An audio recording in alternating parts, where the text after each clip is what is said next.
حکومت نے نواز شریف کو واپس لانے کے لیے برطانوی حکومت کو باقاعدہ خط لکھ دیا ہے۔ رائے کے مطابق یہ خط پنجاب حکومت کی درخواست پر وزارت خارجہ کی طرف سے لکھا گیا ہے۔ اب سوال یہ ہے کہ پاکستان کا برطانیہ کے ساتھ تحویل مجرمان کے تبادلے کا کوئی معاہدہ ہی نہیں، تو پھر خط کیوں لکھا گیا؟ جب معاملہ ابھی عدالت کے سامنے جا رہا ہے اور اس عدالت نے جس نے نواز شریف کو بیرون ملک جانے کی اجازت دی تھی، تو اس سے پہلے خط لکھنے کا مقصد کیا ہے؟ یہ وہ سوالات ہیں جو حکومت کی جانب سے نواز شریف کی واپسی کے لیے لکھے گئے خط کے بعد پیدا ہو رہے ہیں۔ وہ حکومت جو الطاف حسین کو واپس نہیں لا سکی، وہ الطاف حسین جن پر قتل و غارت اور ملک دشمنی کے راہ کے ایجنٹ ہونے سمیت کئی سنگین الزامات ہیں، وہ اسحاق ڈار کو واپس نہیں لا سکی، جنہیں نیب عدالت نے مفرور قرار دے رکھا ہے، جبکہ نواز شریف نہ تو اشتہاری ہیں، نہ ہی مفرور ہیں، اور نہ ہی کسی عدالت نے انہیں واپس لانے کا کوئی حکم دیا ہے۔ اس کے باوجود حکومت نے برطانوی حکومت کو نواز شریف کی واپسی کے لیے اگر خط لکھا ہے تو پھر اس کا مقصد کیا ہے؟ تو بظاہر یہ لگتا ہے کہ اس کا مقصد اس مائنڈ سیٹ کو مطمئن کرنے کے سوا اور کچھ نہیں، جو مائنڈ سیٹ نواز شریف کے ہاتھ سے نکل جانے پر غصے سے تل ملا رہا ہے، ہاتھ پاؤں پٹک رہا ہے، اور شاید اس کا نظرہ خان صاحب اور ان کی حکومت پر بھی گر رہا ہے، اور خان صاحب خود کو دباؤ میں محسوس کر رہے ہیں۔ حکومت کو اچھی طرح اس بات کا علم ہے کہ قانونی طور پر نواز شریف کو برطانیہ سے واپس لانا ممکن نہیں، اور نہ ہی کسی عدالت نے انہیں ابھی تک مفرور یا اشتہاری قرار دیا ہے، نہ ہی ان کی ضمانت منسوخ کی گئی ہے۔ تو پھر عدالت سے فیصلہ لینے کی بجائے نواز شریف کی واپسی کے لیے خط لکھنے کا مقصد فارمیلٹی کے سوا اور کچھ نظر نہیں آتا۔ نواز شریف خود بھی اس بات کی آفر کر چکے ہیں کہ عدالت اگر انہیں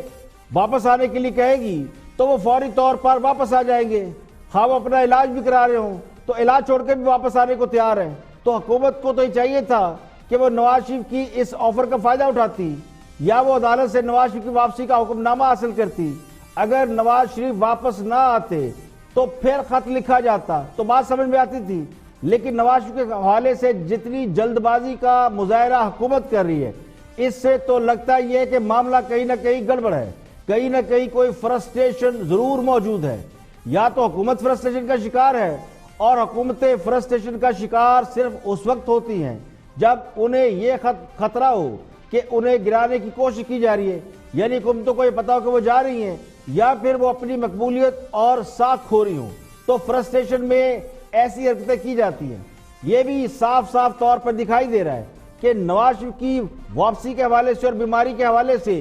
حکومت اس وقت ایک پولیٹیکل پوزیشن لے رہی ہے اور سیاسی پوائنٹ سکورنگ کر رہی ہے۔ پہلے نواز شریف کو بھیجا گیا، پھر ملبہ کسی اور پر ڈالا گیا، اب سارا ملبہ میڈیا پر ڈال دیا گیا ہے۔ تو ایک روز پہلے نواز شریف پر ایک ریفرنس بھی بنا دیا گیا، یعنی مقدمات بھی بنا رہے ہیں، واپس لانے کی باتیں بھی ہو رہی ہے۔ وہ نواز شریف جس پر 300 ارب روپے کی کرپشن کا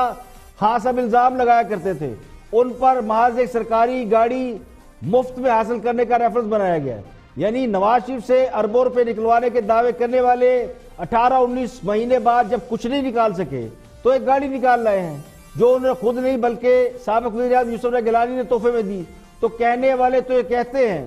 کہ وہ لوگ جن کے بارے میں یہ مشہور ہے کہ کمبل کی قیمت 5000 بتا کر 300 میں بیچ کر چلے جاتے ہیں، اگر ان کے ہاتھ میں اقتدار ہوگا تو پھر 300 ارب کی چوری بتا کر گاڑی چوری کا مقدمہ ہی بنائیں گے۔ تو نواز شریف کے کیس میں لگتا یہی ہے کہ قتل کا مقدمہ ڈال کر مرغی چوری منوانے کی کوشش کی جا رہی ہے۔ قانونی ماہرین یہ بھی کہتے ہیں کہ نواز شریف کو محض ایک خط کی بنیاد پر واپس نہیں لایا جا سکتا۔ شاید حکومت کا یہ خیال ہو